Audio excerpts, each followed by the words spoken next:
Think about whatever your last personal DIY project was, and then listen to this. I'm going to tell you a story about a city that decided to build its own tram network with no master plan, no approved budget, but with 10% of the population of the city showing up on the first day, rolling up their sleeves, and just getting to work. The tram system in the city of Konotop, Ukraine.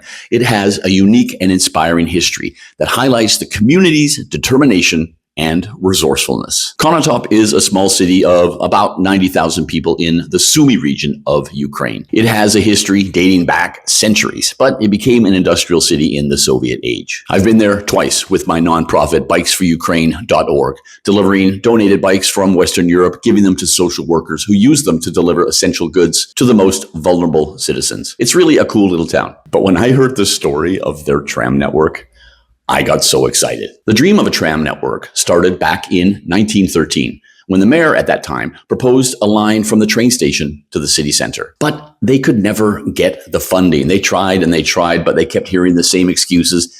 Your town's too small. It doesn't make any sense. It's not even necessary. The idea kept popping up throughout the decades, but nothing happened. They got the same negative result until 1949, when a crazy idea landed on the table. Somebody just said, hey, everybody, why don't we just build our own tram line? On April 24th, 1949, the city put out a call to the people. There's a great word in Ukrainian, toloka. It's a word meaning a volunteer event. All of my projects in Ukraine, we've had many tolokas where we invite people to come and volunteer and help us out. And in Konotop, oh my God, they came. 3,372 citizens showed up on that very first day, bringing their own tools.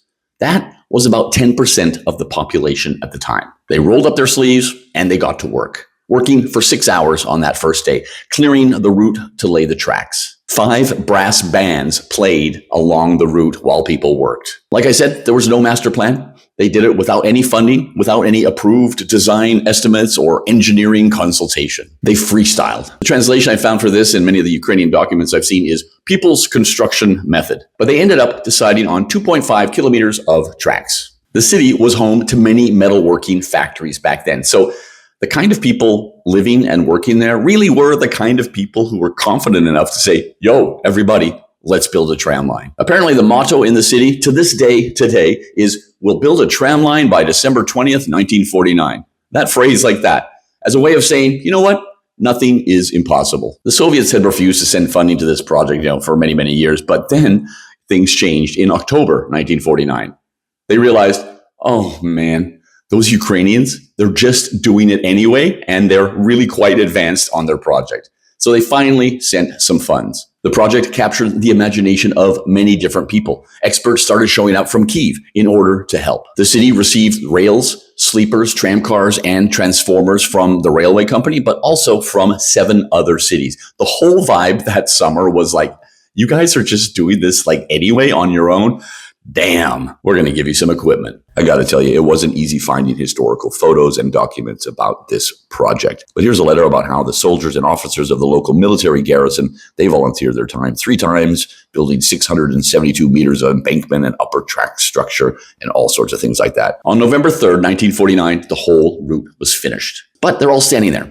They had collected a lot of materials. They had a great deal of experience, and their confidence certainly was never lacking. The other thing was that the weather was still warm. So there was probably another person there saying, hey, everybody, why don't we just keep going? Let's do it. Let's go all the way to the center of the city. Citizens showed up again in great numbers. Work continued 24/7. They hammered it. By December 16th, they had laid 3.4 kilometers of tracks. And then the day came. December 21st, 1949, they flipped the electricity switch and the system went live in front of a huge, enthusiastic crowd of locals. All of them had taken part in or witnessed an extraordinary community effort. Regular service commenced on the 25th of December, 1949. 3,440 meters of tram track had been laid, a substation and 2 crossings had been built. At first, there were small tram cars. They had 2 small control cabins from which the driver operated while standing. 8 months from breaking ground to a functioning DIY tram line. For the people, by the people. That is just fantastic. The tram network went from strength to strength after that. After a few years, there were 5 tram cars. By 1990, there were 40. New routes appeared. Number 2 in 1955, number 3 in 1967. And extensions were built as well. According to the locals I talked to, the golden age of the network was between 1988 and 1999. There were 25 paired cars, conductor-free service, tickets bought from the drivers or at local shops. Showing just how proud they are of their DIY tram network, a monument was erected in June 2004, not far from the tram headquarters. Now, however, the system is under a lot of pressure.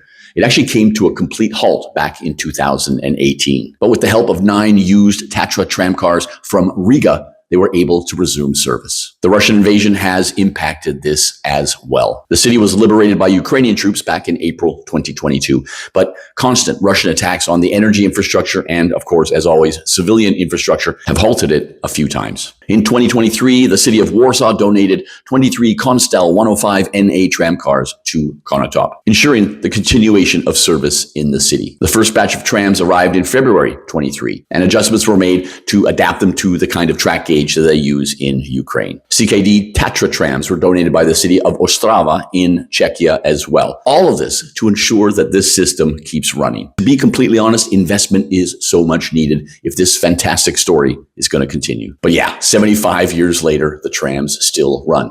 They're struggling, but they have survived collapse, blackout, and war. Today, the Konotop Tram network is one of the shortest in Ukraine. It spans 28.7 kilometers across 3 different lines. Most of it is single track. It is the second smallest city in Ukraine to have its own tram network, the smallest being Druszkivka. Yeah, it is the most popular form of transport in the city, although I did see loads and loads of bikes when I was there, which, of course, is really cool. I visited the headquarters and workshop when I was there. I'm in the metalworking shop for Konotop's tram system now, and I'm getting a tour of the whole place.